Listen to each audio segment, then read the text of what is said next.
What's up? Welcome to the unofficial Tedeschi Trucks podcast. This is episode number 91, and I am Adam Choit. To follow this show, it's at Tedeschi Trucks Podcast on Instagram, and on YouTube, just search Tedeschi Trucks Podcast. If you're watching, you are already there, so please be sure to subscribe, give the video a like. I appreciate the support for sure. I'm on Instagram and Twitter if you want to follow me, at Adam Choit. And definitely be sure to subscribe on whatever platform you are listening to podcasts on. I definitely appreciate that too. As I appreciate 5-star positive reviews on iTunes, Apple Podcasts. That's definitely helpful as well. I have another podcast called People We Love, and what I do with that one is interview people from all walks of life, most often comedians and other entertainment types, about their lives and careers. It's casual conversation, but I also ask everyone to highlight the people who've inspired them, who've influenced them, who've helped them. That's been a lot of fun. At People We Love Podcast, peoplewelovepodcast.com for that one. So for today's episode of this podcast, I'm joined by the program director for the Mr. Holland's Opus Foundation, Tricia Williams. Louisville, Kentucky's own, has been an accomplished musician herself, a percussionist too. But these days, she mostly pours her heart and soul into the foundation, which does amazing work helping secure high-quality musical instruments to deserving, underfunded music programs, and they help provide an array of services, support services to school districts. Of course, Tedeschi Trucks Band has been a long-time supporter of Mr. Holland's Opus Foundation, as was Kofi Burbridge. And September 22nd, of course, is Kofi's birthday, and the Kofi Burbridge Day of Service, a day of volunteering and raising money for great causes. So what better time to talk to Tricia than right now? So much great stuff in this one, so let's just get started. Here's Tricia Williams. Okay, so it's good to see you today, Tricia Williams. Thank you for joining me. I appreciate it. Happy to be here. Thanks for having me. Oh, for sure. How are you holding up during whatever year this is? Well, it's a better year than what we've seen in the past. So We're getting there. All good. All good. We're getting there for sure. For sure. Why don't you tell me a little bit about your background and kind of like where you grew up, and we'll get into your musical journey, which is kind of what I ask people to tell me about. And life kind of fills in the musical journey as opposed to sometimes the opposite when, in these types of conversations. But I'll kind of give you the floor to do that. For sure. So I grew up in Louisville, Kentucky, and started playing the piano at age 7, classically trained. When I went to middle and high school, I was a percussionist. So I did everything from marching drumline to melodic percussion. You may see my marimba here in my background. I still play for fun, and ended up getting a scholarship to Berklee College of Music. And that is where I actually met the founder of the Mr. Holland's Opus Foundation my senior year. So at that time, I had no idea, I would be working at the foundation. I've been there for 23 years now. And it was just kind of the universe giving me a little bit of a foreshadowing, I think, to meet him. So I love music. It makes my heart sing. I love children. So to have this opportunity to work at the foundation and combine the two is a dream. Very, very cool. Let's go back a little bit and tell me about maybe even some of your early musical memories, even when you were like 4, 5, 6 elementary school age, because you said was that when you started to pick up piano, or was it a little bit after that? I started piano when I was in grade school, but, I remember in kindergarten, just general music and like hearing music and singing and the movement that you do in the class. And I always turned to music as a way to feel a connection to something bigger than myself. It's always been that way for me, just, relating to it, depending on your mood. A song could uplift you if you're feeling down, or, when you're super happy, just celebrate. So I just was always like that as a kid. And I remember seeing an infomercial of this pianist. Okay, now I'm going to age myself. So it was back when they sold CDs. And this pianist just tearing up the keyboard on this infomercial, and you could learn how to play the piano if you bought his product, right? One of those things. And I begged my parents for piano lessons. So I was the kid where in the evening, the family had to be like, can you please stop playing? We're all ready to go to sleep. And I just took to it and haven't looked back. And the fact that I was able to get a foundation on piano and expand that to percussion. I mean, I play hundreds of percussion instruments. So everything from classical percussion to melodic to marching percussion, concert percussion. So I don't know. It just I think it's just in my DNA. We're gonna jump around because I'm thinking of questions to ask. But just to jump ahead, are you playing like you said? I play for fun, but it sounds like you're a little bit more than that, and accomplished if you're playing that many percussion instruments. Are you in bands now, or what does for fun mean right now? So currently, no, I'm an executive at the foundation, so that has me my full-time focus. But in the past, I played with Brookline Symphony in Boston, the American Repertory Theater. The Disney used to put an orchestra together every summer, so I did that. I toured with a band with Frank Zappa's former stunt guitarist, Mike Keneally.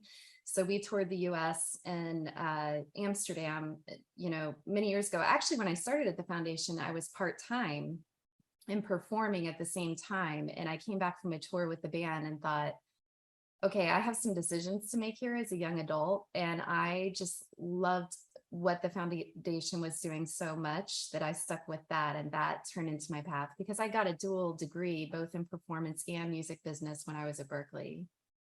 Wow, that's all very impressive. Damn. When you were younger though, and I feel like I kind of maybe know a little bit of the answer to this question already, because I can guess that you have eclectic taste in music and appreciate all kinds of different music. But what was your kind of favorite music even growing up as a kid? What was like playing around the house in Louisville, Kentucky? I'm an 80s child. So, of course, there was a mix of country in there, the good old Dolly Parton and Randy Travis and all of that growing up in Kentucky. But as an 80s kid, it was so much about Prince and Madonna and Michael Jackson. And just that 80s era was tremendous. Now, you have to remember, too, like, I'm from the generation where we would sit by our jam box and we had to listen to the radio and push the cassette player to record the song that we wanted to record it. Like that's just how it was back then. But also like I went Aerosmith, some heavy metal. And today I appreciate it all. I really do. Like artistry is artistry and creativity, there's such a room for appreciation of it, whether or not it's the thing that you go to stream in your house at the end of the day or not. It still is, for me, when somebody's passionate about creativity and making music, they have me hooked no matter what it is. Very cool. I don't know where exactly to put this in the conversation, but I wanted to mention because it's almost like a confession in some regard that I had never seen Mr. Holland's Opus, the movie, but I did watch it last night. So everything about it is so fresh in my mind as I have these conversations with you and talk about, the power of music and using that to influence people and influence them tangibly in their life. So all of this stuff is like very fresh and sort of like connecting in my head as we have these conversations. So What did like you think of the movie? Did you love I it? I did enjoy the movie a lot. I mean it seemed you could tell it's like from a different era, so to speak. But it was really well done and loved the acting and the story and the themes is what really jumps out at me even more than anything, like those universal themes of like a life's value is the impact it has on others, and that theme has come up more and more often in my life, and it's always something to look out for. Just thinking about like how like that was a big Jackie Robinson quote, a person's value is like judged by how much impact they have on those around them, like those types of thoughts. And just it was cool. Some characters didn't age though. I did notice that. Yeah. Only I think he aged, um, Mr. Holland, but no one else seems to age in the film. His wife, the gym teacher, several others. I was like, this is interesting. That But is interesting. It's so fun. And to speak to your point about the power of music with the movie, there's so many layers of the story as to how the music impacts them. Like with Richard Dreyfuss, Mr. Holland, and his deaf son, Cole, and then him as a person, and then the students he impacted, and then school wide what he impacted in the community. Like, and if you think about it, I mean, that really is the power of music. It's for the foundation, being born out of that movie by the film score of the movie, it isn't about, trying to create the next generation of Yo-Yo Ma's. I mean, that's great if it happens, but it's more about just making sure, that kids have all of the tools that they need in their education, in their upbringing, to be successful citizens. And music does that. So you don't even have to be a professional musician to appreciate it and make your life better, and use it as a vehicle to motivate yourself or discipline yourself. I mean, I'm a long distance runner. So I can't run without music. I couldn't make it through a marathon without music. It just does that and drives us in life. So I love that the movie has so many layers of that power through the storytelling. Yeah, it definitely pushes you. I can't get do another 5 minutes on that stair climber if I'm not playing something that has X amount of beats per second and screaming guitar on it or whatever I'm in the mood for at the moment. What's For your sure. power song? I want to know. Oh, I don't. What do I like to listen to? It's funny because Tedeschi Trucks Band does have a lot of like songs that's why I love them, and they're my favorite band right now. Or right now is almost an insult to saying that, but they're my favorite band. And the Rolling Stones also kind of maybe had that before them. It's just because I feel like these bands have so many songs that can cover if I'm hanging out with my friends, or I'm just feeling forlorn or whatever, or if I'm in a great mood, or I'm like want to work out, or I'm wanting to like have some part, like there's always an appropriate song for any moment, like from these bands. Anything with like a driving beat, like I Want More by Tedeschi Trucks. Just thinking of I could make a cardio playlist of Tedeschi Trucks songs, and That's great. I could share that with people. But yeah, no, music is definitely a powerful thing. It's what separates us from the animals in many regards. It's a higher form of communication for sure. Yeah, absolutely. Very cool. I guess tell me a little bit about the story of the formation of Mr. Holland's Opus, and like a little bit about the background of that. And I'm sure we'll go on tangents and whatnot. Yeah, so the film score of the movie Mr. Holland's Opus, Michael Kamen, when he was scoring the movie, he visited his former high school, which is LaGuardia High School of Performing Arts in New York.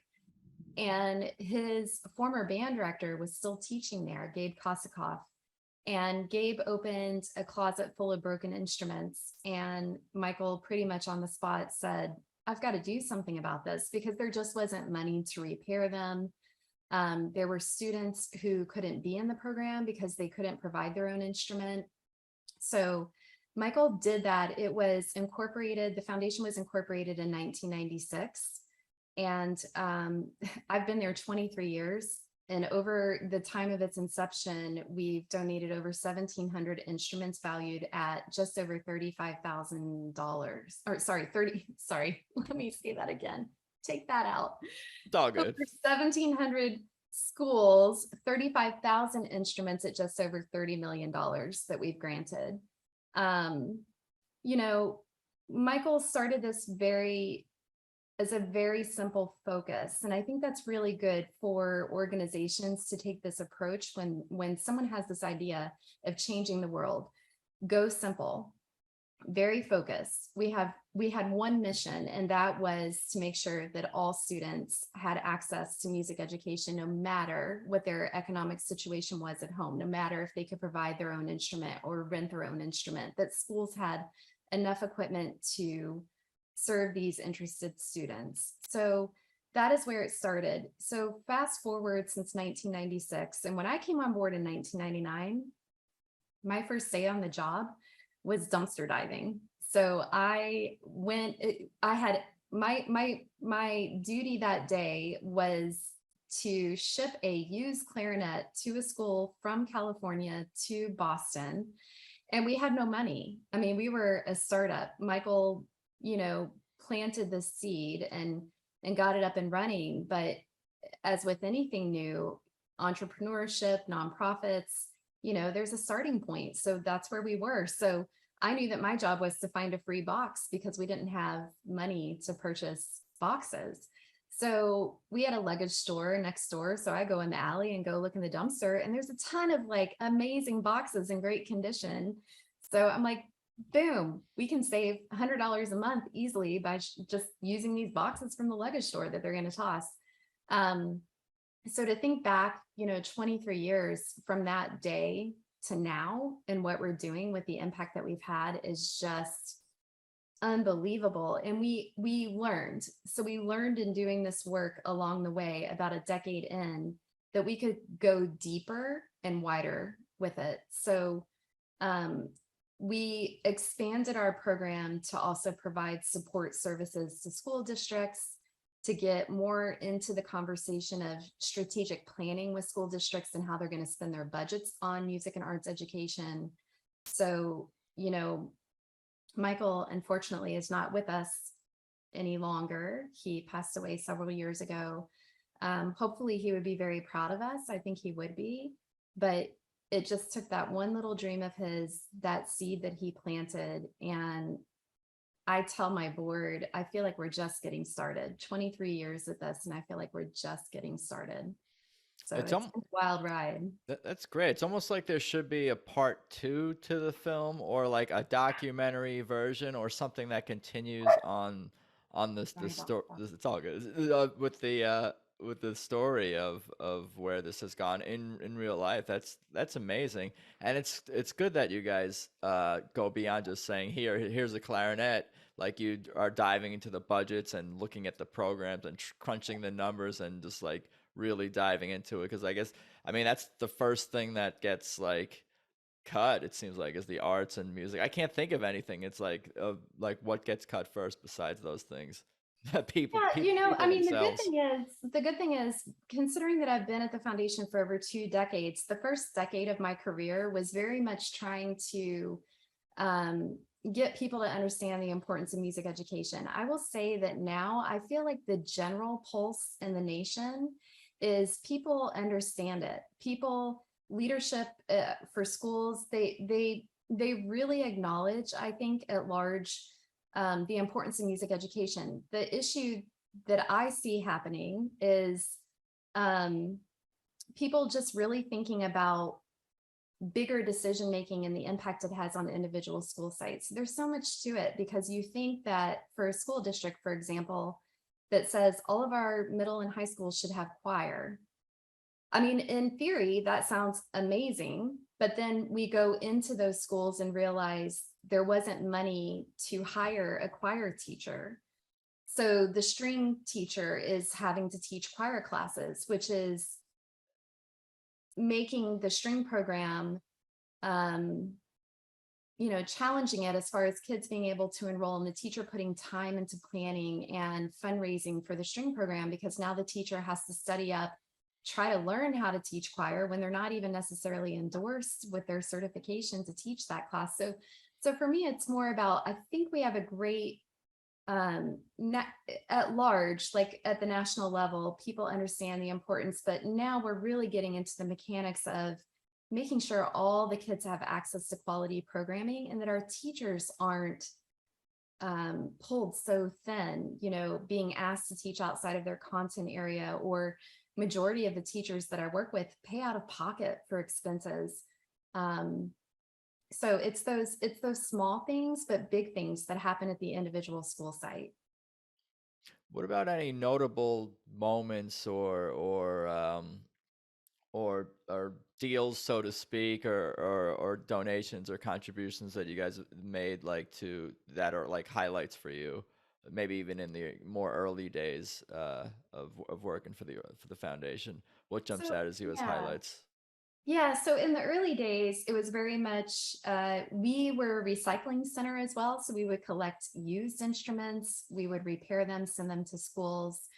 It was a great element of our program, but over time, there's no other national organization doing that recycling. So we were inundated. And unfortunately, half of what you get isn't of quality that it's worth an investment to repair to give to schools, because we want these kids to feel proud. If they get a used instrument, it needs to look and feel like it's nearly new, right? So that was kind of where we were in the early days. And then we grew and we could start purchasing new instruments. And it was just we had an open application for schools across the country to apply. And it was wonderful. But then there was a year where we were trending up to 5,000 schools a year across the nation that were contacting us for help. And it was just, considering that we give at minimum $20,000 worth of equipment per school, it was just becoming too much of a volume of requests for our capacity of what we could handle. So we went to an invitation only process, and that has been very helpful because we don't want to get anybody's hopes up or have teachers spend time on an application that we can't afford to grant. So that was probably 10 years into the existence of the foundation when we hit that mark. When we went to an invitation only process, we got very strategic by way of looking at, if we give instruments to this middle school to boost all of these kids that can now be in the jazz band or contemporary band or whatever it is there at the high school the same programming that these kids can continue into, right? So we got really strategic about our plan. And so currently, crazy to think dumpster diving and used instruments where we started. And currently, I would say the thing that I'm most excited about this year, we work with the Country Music Association. They're one of our major funders, and we are assessing the entire state of Tennessee as to the state of music education. And phase 2 will be implementing solutions and resources to those schools in Tennessee. And this is all through the generosity of the Country Music Association. But so now, and StubHub is another great corporate partner. We have many corporate partners, amazing individuals that give, and honestly, like every dollar donation counts. It adds up, right? Because if you have, $201 donors, well, there's a flute for a student, right? So it's amazing where we started and where we are now. But now we're very much into, corporate sponsorships and foundation grants and individual giving. But again, every single dollar, we never lose sight of the impact of that on a kid. Very cool stuff all around. I was kind of going to ask you about, I guess, individual donors. Obviously Tedeschi Trucks Band has had a connection to you guys, but what about other notable artists? You don't have to mention them by name. Maybe some even prefer to be anonymous, but I'm curious, have you guys had success getting donations from notable musicians, artists, singers, or even others that are in the public eye? Because I feel like this is a very difficult thing for especially people in Los Angeles, where the entertainment industry, be it music or otherwise, is such a big thing.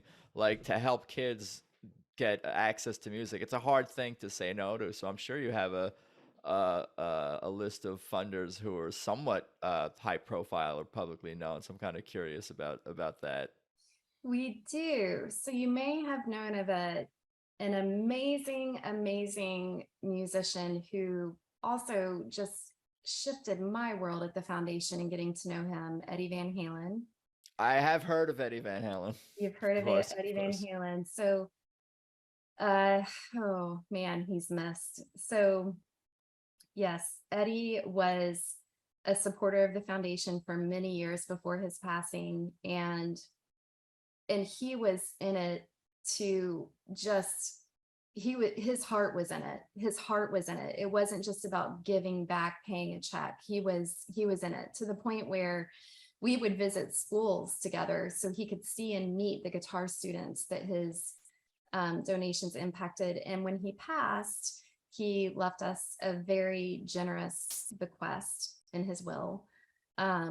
So he set us up for expanding our program and our organization in ways that we never dreamed of. And then we also have this tremendous current supporter with Chris Stapleton, the country artist. He's amazing at, especially for his hometown, which is in Eastern Kentucky, Paintsville. He's, very passionate about going back to his roots. And so we received a generous $250,000 grant recently from his foundation to support Eastern Kentucky schools. And that was prior to the disaster of all of the flooding in Eastern Kentucky. And so we're working with them on disaster relief as well. But those are just kind of currently in my head, like two two that are going on. And of course, Tedeschi Trucks Band, they've been supporting us since 2015. Um, and we've had other artists, but Keep Urban, people, sometimes it's not through the form of money, but maybe more doing a PSA or helping build support through their social channels or donating products that they're endorsed with and that type of thing. That's so cool, and it could be a thing that obviously it is sustaining and could keep going, and I'm sure will keep going because there's new artists who are coming up, and people are discovering you, and you guys are discovering them. And I really do appreciate you sharing that Eddie Van Halen story. I've been a big Van Halen fan a long time. Definitely very sad when he passed, and maybe it's my own ignorance, but I wasn't aware of his connection to you guys. I'm sure if I Google, maybe there's an article or photograph, but it just seems like me not having known about that it was something that, like you were saying, he did truly from the heart, and then he was committed to it and did not do it for the photo ops and for the fanfare or any of that. So I don't know how publicly known his connection to you guys is, but like I definitely appreciate you sharing, that story with me and all Of that stuff course. about Yeah, Eddie. it's out there. It's out there, but we were always the ones like making sure he was okay, that Getty Images came to the event and whatnot. He went on CNN with our CEO, Felice Mancini, and talked about the importance of it. Um, but he never drove the media around that. It just naturally came out of the gift that he was giving to the foundation. Yeah, it's all about the music, really, and just like that's so cool that he went to those schools to see those kids play. I'm like picturing that, thinking about some friends who were hardcore Van Halen fans who would appreciate knowing that, or probably already are aware of that of that fact. And it's cool that Chris Stapleton and all these other artists are a big part of what you guys do. And you've been around since for a long time there now, so I guess you remember when the connection to Tedeschi Trucks Band was formed. So tell me about or we can get up to Tedeschi Trucks if we're ready for 2015. But if there's notable stuff, that I missed or we missed before then, you want to mention, we can kind of keep talking in Yeah. chronological order if you'd like. So honestly, Tedeschi Trucks Band's booking agent knows our CEO, Felice Mancini. So he reached out to her and was like, the band is interested in doing something with the foundation. What could that look like? So through those conversations is where they developed this plan of the band giving proceeds back from their concert sales. So that was in 2015. We've donated $350,000 worth of equipment to just under 600 schools with the funds that they've given us since then, which is pretty tremendous because often with artists, I mean, Eddie and Chris are two, different examples, but often it's a one-time gift and can be a bit minimal, but $350,000 worth of equipment to schools is pretty phenomenal. And so that is what kicked it off. And the other thing is that they have opened their shows with announcement of the foundation, how they support our work. I know at the merch booth, they've highlighted us. They even created a special pin that they sold that we get proceeds from, auctions, like meet and greets. I mean, they've just been committed, and that is pretty amazing to see over time from an artist. So I would say, aside from Eddie and Chris Stapleton, they're probably one of those artists, the very few that they're not just in this to do a one-time check, but over time, they really, I think, believe in and support the mission.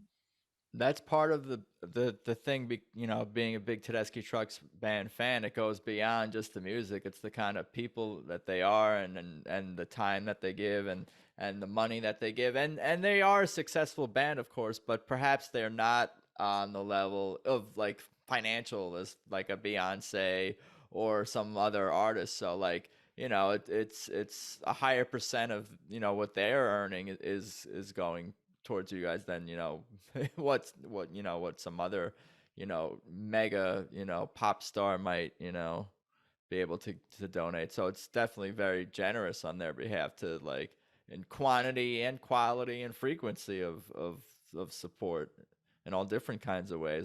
Just the fact that they go beyond the mile, go beyond the extra, or go the extra mile with the stuff in the merch tables and promoting you guys. It's cool. It's cool to see. Isn't it great? And that's such a beautiful point, like paying it forward. Yeah, like maybe they're not Eddie Van Halen, but um the fact that what they have done so consistently over the years and what we've been able to do with the amount of funding that they've given us is very telling about their passion for music education in our schools for students. Yeah, and just like the music, there's so many different kinds of music. Like Eddie Van Halen, and Tedeschi Trucks are kind of in the same universe to some degree as guitar, rock bands as well. I would say, but like you got the country, you got heavy metal. Like everyone, has these different subcultures and cultures and communities that they come from, and you guys kind of like connect our connection to kids and the outside world, and could bring music from these artists to kids through these instruments. It's just one big community in a lot of ways, but different subcultures coming together to support a great thing. It's amazing. So now you know why I've been here 23 years. Never dreamed I would be here this long, but now you know why. I wake up every day motivated to do this, and I leave the day thrilled with what we're doing. And it's because of amazing donors, again, like $1 or $1 million. Like, we make the best of all of it. And I see the impact that we're having on schools and kids. And what better way to live I want to for get more. Yeah, I want to all get more. of Yeah, I want to get more into to Tedeschi Trucks. But I'm sure you have, but off the top of your head, like, have you? I'm sure you guys have gotten like thank you letters or success stories. This kid's gone on to do a great thing, or like even if it's like someone who never, like in the movie there was like you had like the kid who was good who wanted to become a great, and then you had the kid who couldn't play at all and then became competent, and just seeing those transformations. Have you heard those success stories, or any jump out at you Oh, about yeah, for transformational kids? sure. There's this amazing gentleman. He's an adult now, young adult, Kari Joyner, and he played for Obama. He got invited to go to the White House and play his cello, and we started him up on the cello. The principal flautist for the Colorado Denver Symphony is one of our recipients. Okay, those are the like more professional routes, but I hear testimonials from teachers every month, sometimes every week. And so much of it is, we have a focus on serving kids that come from low income families. So they also don't necessarily go home at the end of the school day and hear about college. What are your college plans? A lot of these kids that we serve, they go home and it's more about taking care of their siblings or working a job so they can help the family pay for food and that type of thing.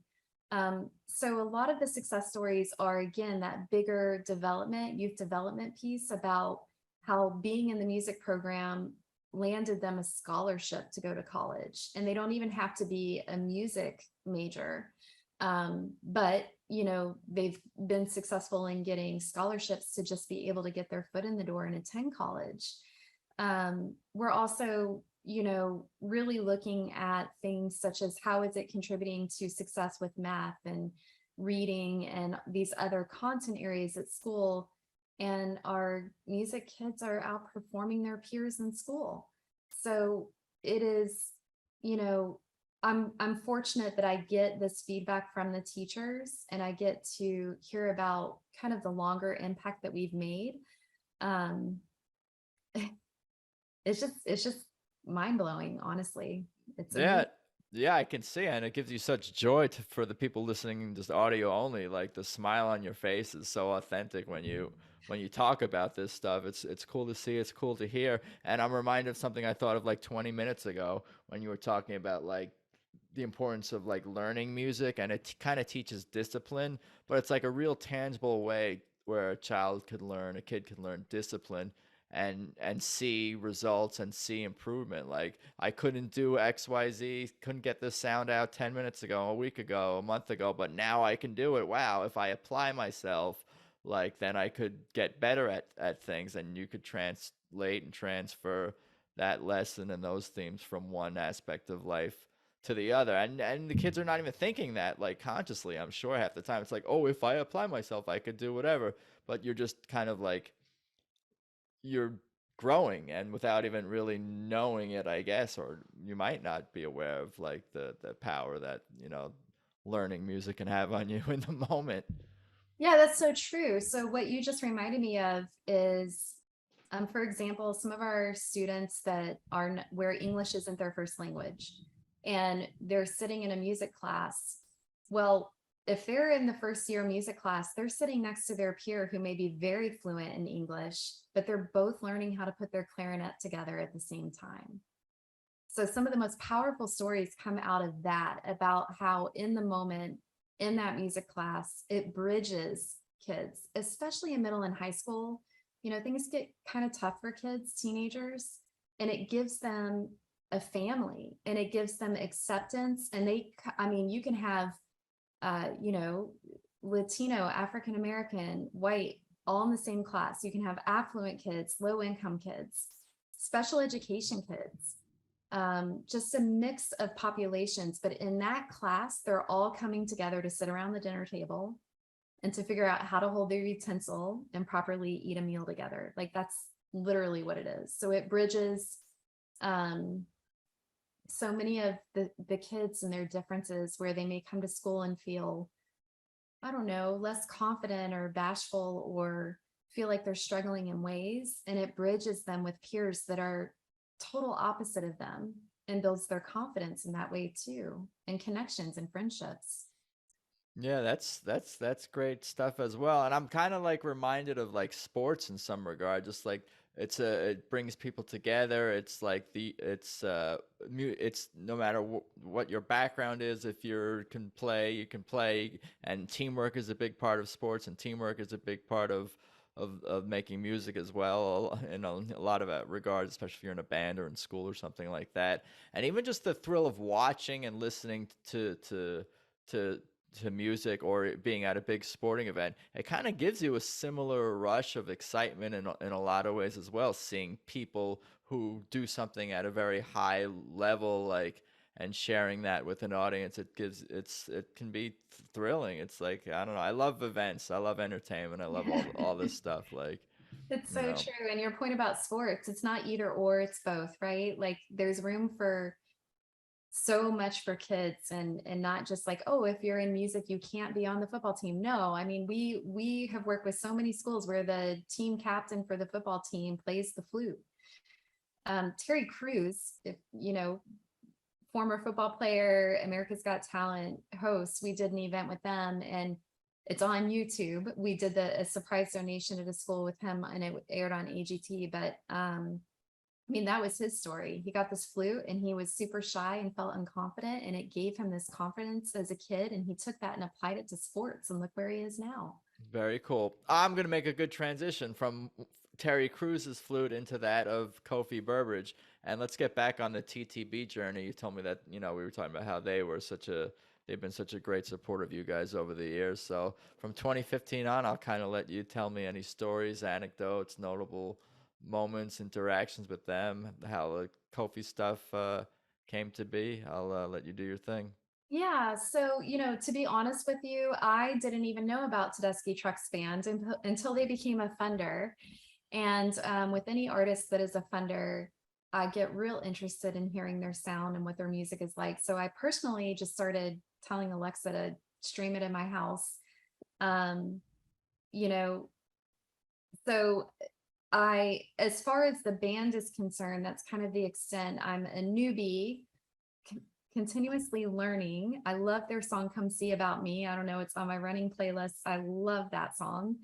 From their And first album. yeah, so Mhm. very old. I guess, that's what I was introduced to, just streaming it in my house, letting Alexa pick whatever song. Um, and then with Kofi, so, they really turned such a hurtful, tragic thing for fans, and losing him, into such a beautiful thing in this memorial. So in 2019, they established the Kofi Music Matters Fund, And we've received over 100 donors contributing in his memory, and they continue to come in. I feel like every time there's a concert and the band highlights this, that we get more and more donors. I've got from one donor, this person said, in honor of Kofi's life and the incredible music he shared with us all, his spirit is most certainly present every time we hear and enjoy TTB. Rest well, Kofi, you will always be remembered. And that is the kind of feedback that we're seeing with all of these donations coming in. And that's powerful, right?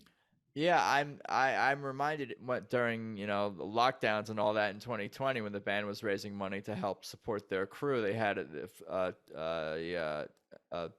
donation website through Give Butter, and I remember looking at the comments, which were just endless. I couldn't get through them all. Like people would write a sentence, but many people would write like heartfelt paragraphs. I was almost gonna what I wanted to do was kind of read them on a podcast episode and just go through them and just share people's messages, but it was too much. It was too overwhelming. I started doing it. I was halfway through already talking for an hour and a half and change. I'm like, I don't think that I can make an episode out of this. It's just too much. But yeah, what a great thing you guys are doing. What a great thing that the band is doing to support it. And there is that side of grieving, right? Especially for people that are really entrenched in the band, that are strong followers and fans of the band. I mean, it's like a loss of the family, right? So that reading the comments and the feeling of grief around that, the beautiful thing on my end is we get to turn that grief into bringing the power of music to a new student, right? So I don't know. I hope people take a lot of comfort in their loss of him, and knowing that he was an amazing musician, and the fact that his life wasn't lost when he died. His legacy is continued, and Tedeschi Trucks Band has made sure that happens. Oh, for sure. Not just with the great work with you guys and causes, but through the music itself and through the lyrics and the music itself and through all the stuff. I don't know how much you've dove into their latest project, I Am the Moon, but I definitely recommend you check that out if you haven't, because there's a lot of great stuff on there, like dealing with loss and grieving and Kofi's impact on all of that for sure is just all over the band, certainly. I have so much catching up to do and can't wait. I'm jealous because this is all new to you in some It's regard. all new, and I love it. It's like watching. I always say it's like it would be like watching Breaking Bad with someone who never seen it before, and then you're kind of reliving how amazing things it is by the person's first time reactions to everything. Absolutely, I have so much to learn and appreciate, and I just love their music. I think being a musician and just all the intricacies and musicality behind it, and put a steel guitar in front of me and I am in love.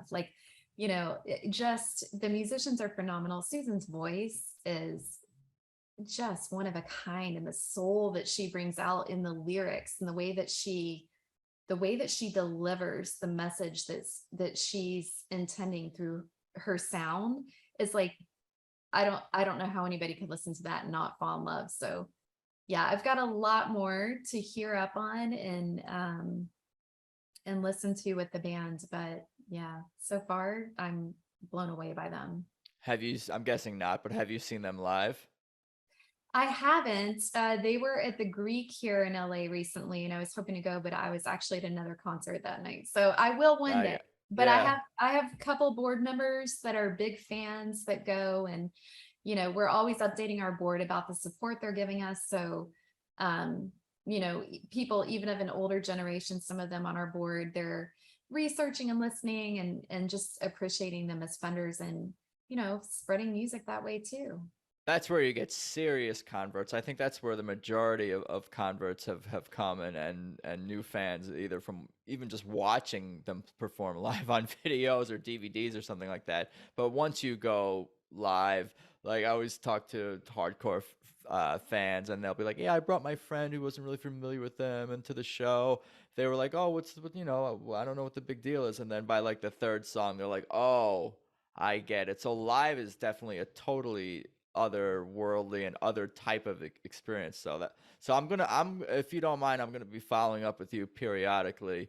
Well, I guess if you're based in LA, I'll know when they're in LA, but you never know. Like you might there it's worth going to another city for. They're probably not going to be on the West Coast for a while, I'm guessing, since they were just here. Of course, I was at those shows, but yeah, next year I would recommend you get to another city to see them if you can't.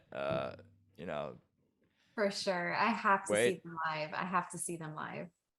Yeah, no, it's an incredible experience. Like Sean Roach, a former guest, another fan, said it's like you leave the theater feeling this, you leave the show feeling a little taller, you know.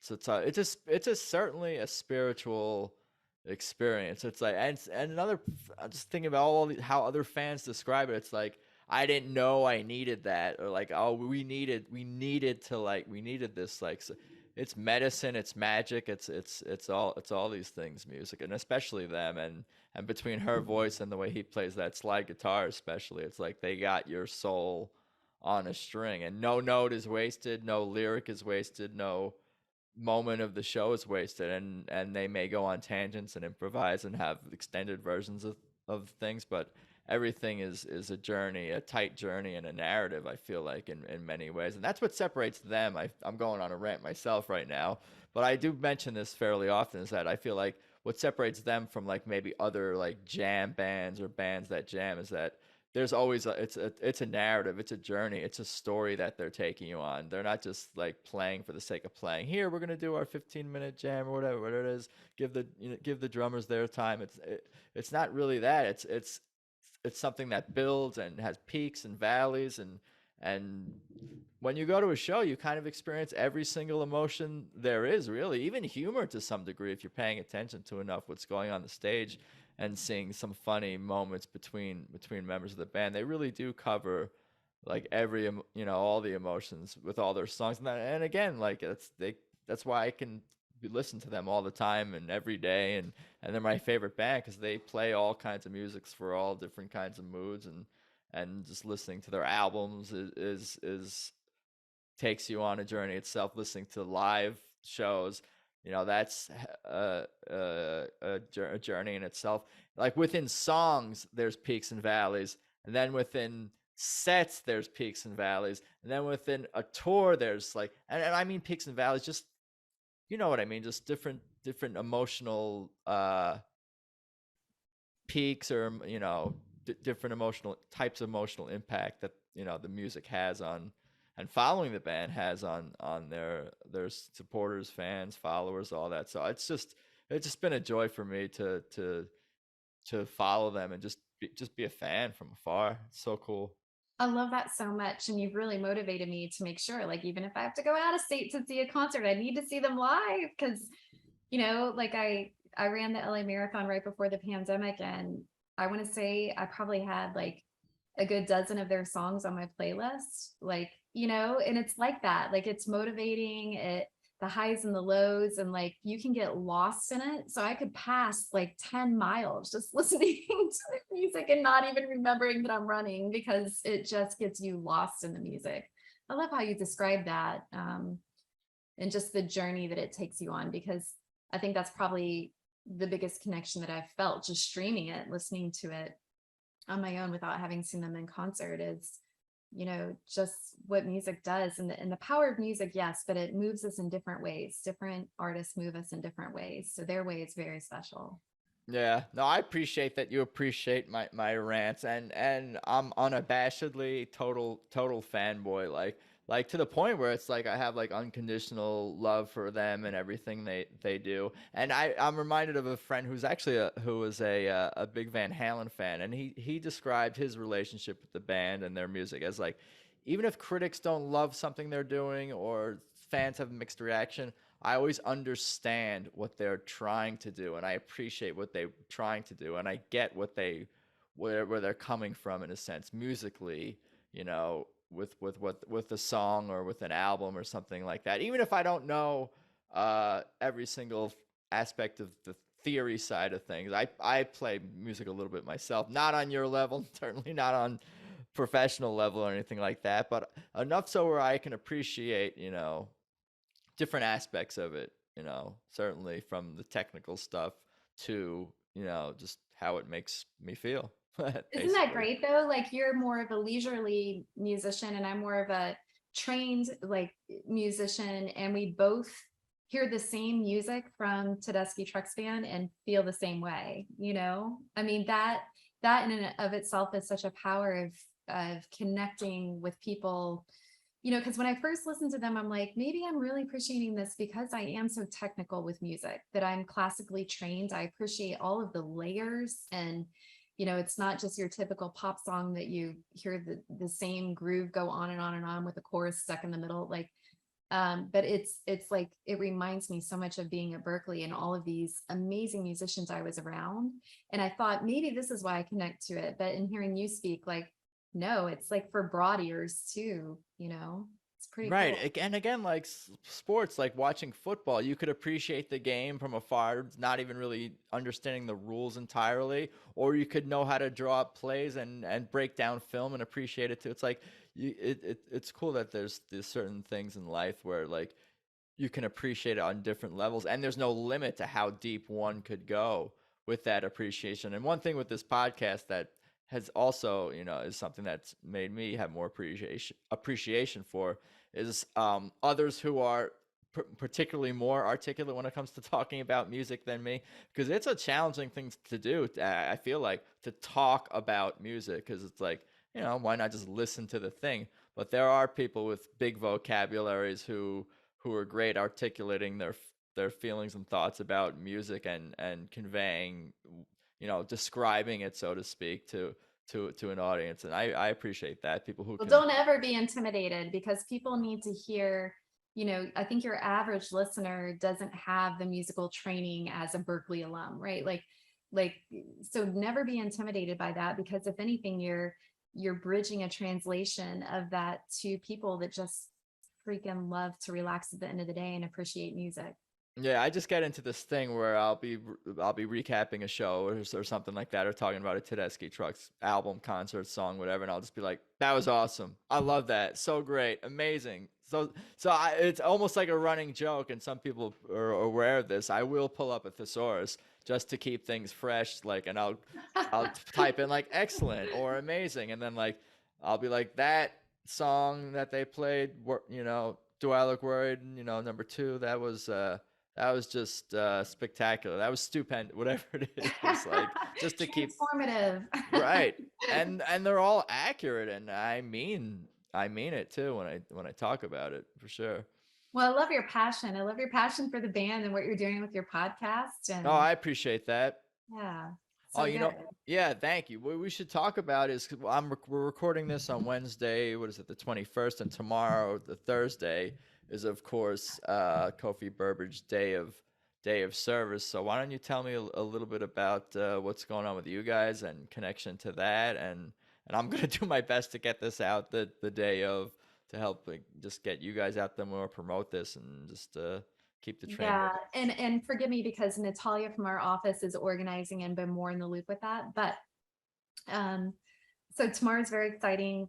My understanding is there are volunteers in select cities across the country that are coming together to give back in his memory. So we have a good handful of individuals coming to our office tomorrow. We're believers in personal touch with, uh, you know, sending out our newsletters and our mailings and whatnot, so that people know, you know, we're not just printing off a label and whatnot. So they're going to come in and help hand address a mailing to our funders across the country that will go out. This would have taken our staff weeks to do, and we are at such high volume with capacity. So it's tremendous in the sense that they can probably knock it out just in a couple of hours, coming and having access to these volunteers. But what a great thing, and what a great idea to coordinate giving back in this way, especially when it's, you know, I mean, money is great. It helps us purchase things, but giving back in other ways and supporting organizations, supporting communities, supporting kids, or whatever the other cities have lined up. I mean, that's just a beautiful thing. So yeah, that's what's Yeah, they're happening. working with all these different cities and a lot of food drives in different cities. Just and I was thinking that I'm guessing a lot of, or a fair amount of people who maybe like myself, who I am a volunteer tomorrow. I hope I don't let you guys down in my Are productivity. you going to the office? Yeah, yeah, yeah, yeah. Oh, it's tiny. It's a tiny office, That's but okay. You're warning we me. well, when COVID hit, we downsized. We had a bigger office. That's why I work from home all the time, and our CEO does too. We got rid of our offices to downsize sides during COVID because we didn't know, during lockdown when we could reopen, and we're spending all of this money on a space we weren't using. So That's we're money for saving. flutes. Yes. So we're saving a substantial amount. So we moved from the third floor to the first floor and wrote, and also it's nice that our staff gets to rotate in, still working from home a couple days, in the office a few days, because they really enjoy being together, but they also appreciated like being able to have that flexibility. So you'll see our downsized space. It's very, I think, you're going to be, uh, well, I'm explaining it to you now. Had I not, I think you would be surprised at how kind of humble of an office it is when we're this pretty large national organization. But I'll tell you, we are an efficient machine. We just um, nobody gets to overnight a package anywhere without approval from our CEO. Like, it is a tightly run, and for good reason, because we want to squeeze every penny that we can out, of our funds to be able to support schools and kids. So No, I get that, especially in 2022. You go to a website and it looks like super duper professional, and there's all this staff. I'm not even just talking about you guys specifically, just any like organization.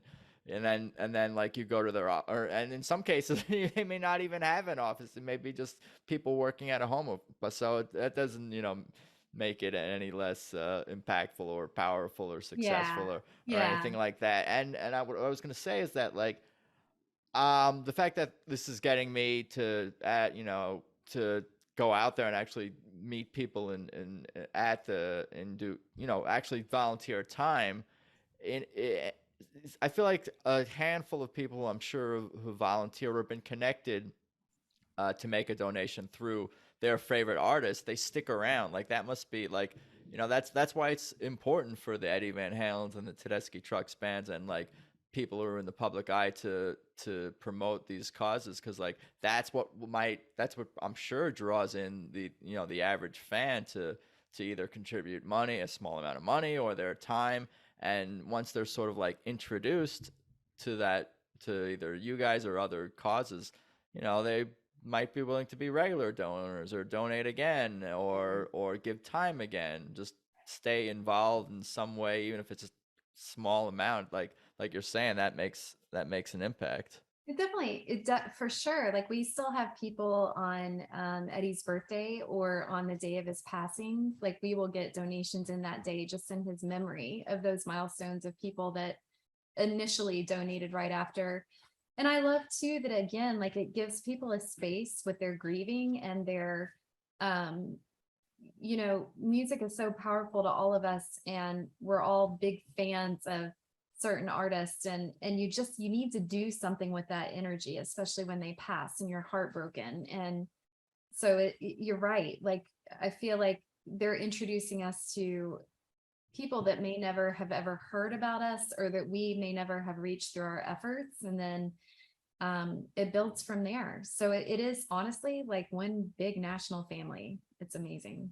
That's so cool. What a great response to what I was talking about. And Kofi Burbridge's birthday is on my Google Calendar, set as a recurring reminder until the end of time. So I'm sure with each passing year, that's definitely going to be a reminder to do something, whether it be support you guys, support different causes, volunteer, whatever the case may be. Like it's Yeah. not going away, and that's a cool way I think to remember Kofi. And I think about like because you mentioned like you're not questioning, but like I would hope that Kofi is proud of what you guys are doing and what the band is up to, and I'm certain he is. I feel he would definitely be proud of what you guys do and how the band is continuing on his legacy of his work with you guys and all that. But really, I just think about the music, even perhaps more than anything, is just like I will. A few people have mentioned this, and everyone's had the thought, but it's just like I would love Kofi to hear what the band is working on now, and like even just as a music fan himself, without even like being a contributor, just to be like, oh, I want to play this for Kofi and see what Kofi sounds. I think he would like and would love what the band is doing, and I find I think that thought comforting as well. well, I'm from the spirit of I think he is. I think he's in it. I think he's part of it. I think he's probably motivated some of the lyrics and the sound, and well, I think he's still with us in ways. I think the band thinks so too. You got to listen to the latest project, "I'm the Moon," and you're gonna hear some of those themes on it. Anything else we need to cover or talk about? I'm not sure. I think we covered it all. We covered a lot. I appreciate the time for sure. I'll give you the floor to mention any other stories or things we may have forgot and give plugs. I'm good on my end. Thank you for the opportunity and for highlighting the foundation, and most importantly, what the band is doing in memory of Kofi. Like this is all really important, and you play a very special role in getting this out to the public. So thank you for that. Oh, my pleasure. Any little thing I can do to help you guys, help the band is cool for me and fun for me and makes me feel good as well. And you guys are, of course, at, was it MHOPUS.org is you guys? Mr. Yeah. Holland's Opus Foundation. That's MHOPUS.org. And also there's a link on TTB's website, TedeschiTrucksBand.com/Kofi. And it looks like through that you can donate directly to the Music Matters Fund. I should try to get the band to make sure that that's more visible on their homepage. But there's various ways to donate, and you guys are doing a great thing, and I appreciate all your time for sure. Thank you. Thanks so much. No, you got it. Oh, for sure. Have a great evening. Okay, you too. Take care, Adam. Bye-bye. Bye. So there you go. Episode 91 with Tricia Williams. What a fun conversation. Thanks so much to Tricia and the Mr. Holland's Opus Foundation for all the great work they do. And as of recording this episode and this intro, it's September 21st, and Kofi's Burbridge Day of Service has yet to happen. It's tomorrow, so I'm definitely looking forward to that. I'm sure I'll post stuff on social media about it, and I'll talk about it more on the podcast afterward. Anyway, hope everyone is doing okay out there. Please check out Tedeschi Trucks Podcast on Instagram. That's at Tedeschi Trucks Podcast. Please be sure to subscribe to the show on iTunes, Spotify, or however you listen to the show. Tedeschi Trucks Podcast is the YouTube channel. It's pretty easy to find. At Adam Choid is me on Twitter and Instagram. Tedeschi Trucks Band, their official website is TedeschiTrucksBand.com. But I think that's about all I got for today. I definitely appreciate you guys listening and the support. And for the support, let's talk soon. Later.